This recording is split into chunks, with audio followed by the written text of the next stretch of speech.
Dear viewers, আজকে আলোচনার বিষয় এক জাতি এক ভোট। নরেন্দ্র মোদী গুজরাটের মুখ্যমন্ত্রী থাকাকালীনই এই প্রস্তাব তুলেছিলেন যে সারা ভারতে যাতে একবারে ভোট হয়, কিন্তু কেন্দ্রীয় সরকারের 14 সাল থেকে আসার পরেই এই কথাটি বারবার বলে আসছিলেন। এর অর্থ হচ্ছে যে ভারতে লোকসভা বিধানসভা নির্বাচন একদিনে করা এবং তার 100 দিনের মধ্যে স্থানীয় স্বায়ত্তশাসিত যে সংস্থাগুলি আছে তার ভোট করে নেয়া। এই জন্য গত 2রা সেপ্টেম্বর 2023 সালে একটি কমিটি গঠন করে দেওয়া হয় প্রাক্তন রাষ্ট্রপতি রামনাথ কোবিন্দের চেয়ারম্যানশিপে, এবং সেখানে সদস্য থাকেন অমিত শাহ কেন্দ্রীয় স্বরাষ্ট্রমন্ত্রী, Harish Salve senior advocate, NK. Singh পঞ্চদশ অর্থ কমিশনের চেয়ারম্যান, ডক্টর সুভাষ শ্রী কাশ্যপ মহাসচিব লোকসভা, তিনি হচ্ছেন প্রাক্তন, সঞ্জয় কোঠারি প্রাক্তন প্রধান ভিজিলেন্স কমিশনার, অর্জুন রাম মেঘওয়াল এটি সম্ভবত এর আগের টার্মের যে কংগ্রেসের অধীর রঞ্জন চৌধুরী ছিলেন, তার পরিবর্তে হয়তো তিনি এসছেন, অর্জুন রাম মেঘওয়াল। এবং এই কমিটি তার রিপোর্ট মার্চ মাসে 2024 সালে পেশ করে রাষ্ট্রপতি দ্রৌপদী মুর্মুর কাছে, এবং এই পুজোর আগে আগে 5 দিনের বিশেষ মন্ত্রিসভার অধিবেশন হচ্ছে লোকসভায় সেপ্টেম্বরে, এবং এটা 18ই সেপ্টেম্বরে এটা পাশ হয়েছে মন্ত্রিসভায়, এবং এটা মার্চ তারিখে রিপোর্টটি পেশ করেছে ওই যে কমিটি গঠিত হয়েছিল তারা রাষ্ট্রপতি দ্রৌপদী মুর্মুর কাছে। একটু ক্রোনোলজিক্যাল ত্রুটি হয়ে গেল, আগে পিছে করে বললাম। এবং 5 দিনের সেই বিশেষ অধিবেশনে এটা পাশ হয়েছে এবং শীতকালীন লোকসভার সংসদে এটি তোলা হবে। এর পক্ষে যুক্তি যেটা হচ্ছে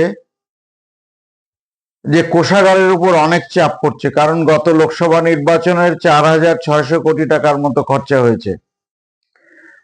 তাছাড়া নির্বাচন বিধি অনুসারে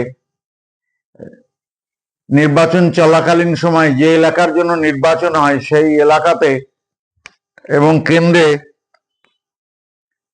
কিন্তু প্রশাসনিক কোনো নতুন কাজ শুরু করা যায় না, এবং নির্বাচন প্রশাসনকে নিয়ে ব্যস্ত হতে পারে নির্বাচনের আগে 1-2 মাস আগে থেকে, এবং নির্বাচন পরেও প্রায় 1 মাস প্রশাসন ব্যস্ত থাকে। স্বভাবত কারণেই নির্বাচনের ফলে যে উন্নয়নমূলক কাজ সেটা ব্যাহত হয়, এবং এতে রাজনৈতিক দলগুলিও বারবার খরচ করতে হয়।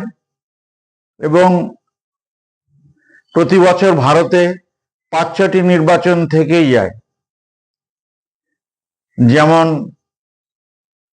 যায়, আরো তাদের যুক্তি হচ্ছে যে এইভাবে নির্বাচন পৃথিবীর কয়েকটি দেশে হয়, উল্লেখ পাওয়া গেছে যেমন সুইডেন, জার্মানি, দক্ষিণ আফ্রিকা, বেলজিয়াম এবং ইন্দোনেশিয়াতে। কিন্তু বিরোধীদের যুক্তি হচ্ছে যে এতে সংবিধানের পঞ্চবার্ষিক মেয়াদের ক্ষতি হবে। যদিও সরকার বলেছে যে 1967 সাল পর্যন্ত এই একসঙ্গে নির্বাচন হয়েছিল রাজ্য এবং কেন্দ্রের, শুধু কেরালায় একবার 356 ধারা জারি হয়েছিল। এবং এইভাবে কেন্দ্র এককেন্দ্রিক শাসন ব্যবস্থা হবে, এবং সংবিধানের 6টি অনুচ্ছেদও সংশোধন করতে হবে। তাছাড়া একসঙ্গে নির্বাচন হলে স্থানীয় দাবিগুলি কেন্দ্রীয় দাবির সঙ্গে কিন্তু উপেক্ষিত হবে, এবং স্থানীয় সফলতার বিফলতার উপর নির্ভর করে রাজ্য এবং স্বায়ত্তশাসিত প্রশাসনগুলির যে নির্বাচন হবে তাতে জনগণ যে সিদ্ধান্ত গ্রহণ করবে তাতে প্রভাব পড়বে। স্বভাবত কারণেই কেন্দ্রীয় যে বিষয়গুলি সেগুলি প্রাধান্য পাবে।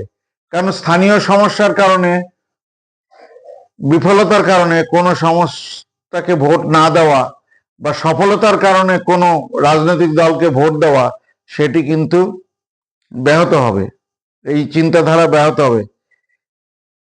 এই এক পেশে এক নির্বাচন সম্ভব নয় বিরোধীদের ধারণা, এবং এটা বিজেপির গিমিক বলে বলছে। এবং কেন্দ্রের ক্ষমতা এতে আরো বেশি বেশি করে কুক্ষিগত হবে। তার কারণ হচ্ছে যে আমরা ইলেকটোরাল বন্ড দেখেছি, যে কেন্দ্রে যে সরকার থাকবে, ইলেকটোরাল বন্ডের মধ্যেই হোক, গণতান্ত্রিক ব্যবস্থায় বিভিন্ন ব্যবসায়ী সংস্থা থেকে যে চাঁদা আসে তা সাধারণত শাসক দল বেশি পায়। স্বভাবত শাসক দল বেশি পেলে তার যে ক্ষমতা হবে তা দিয়ে তিনি কিন্তু নির্বাচনগুলিকে প্রভাবিত করতে পারবেন, এবং তারা যে পরিমাণ টাকা পায় কেন্দ্রীয় দল, স্বভাবত কারণেই কেন্দ্রীয় দল যে পরিমাণ টাকা পায় সেই পরিমাণ টাকা দিয়ে টাকার সঙ্গে কিন্তু রাজ্য দলগুলি এবং রাজ্য নির্বাচনকে প্রভাবিত করবে তারা, এবং তারা যে পরিমাণ খরচ করবে তার যে জৌলুস, সেই জৌলুসের কাছে রাজ্য দলগুলি এবং রাজ্যের বিধানসভার নির্বাচনের যে জৌলুস তা হবে। এবং হাং পার্লামেন্ট হলে বা হাং অর্থাৎ কোন ক্রমে সংখ্যাগরিষ্ঠতা না পেলে, যদি অনাস্থা চাইতে হয় খারাপ কোনো কারণের জন্য, তাহলে কিন্তু সেই সরকারকে কিন্তু ফেলানো যাবে না। আর এটা এমন কিছু নয় যে 2024 সালের মাত্র লোকসভা নির্বাচনের আগে যে ভোটগুলি হয়েছিল মাত্র 4টিতে, অন্ধ্রপ্রদেশে, ওড়িশাতে, অরুণাচল প্রদেশে এবং সিকিমে, কিন্তু বাকি রাজ্যগুলিতে তো ভোট পড়েনি তখন। আর এইভাবে নতুনভাবে ভোট করতে গেলে অনেক রাজ্য, অনেক নির্বাচিত রাজ্যের মন্ত্রিসভাগুলিকে এবং স্বায়ত্তশাসিত সংস্থাগুলিকে ভেঙে দিতে হবে।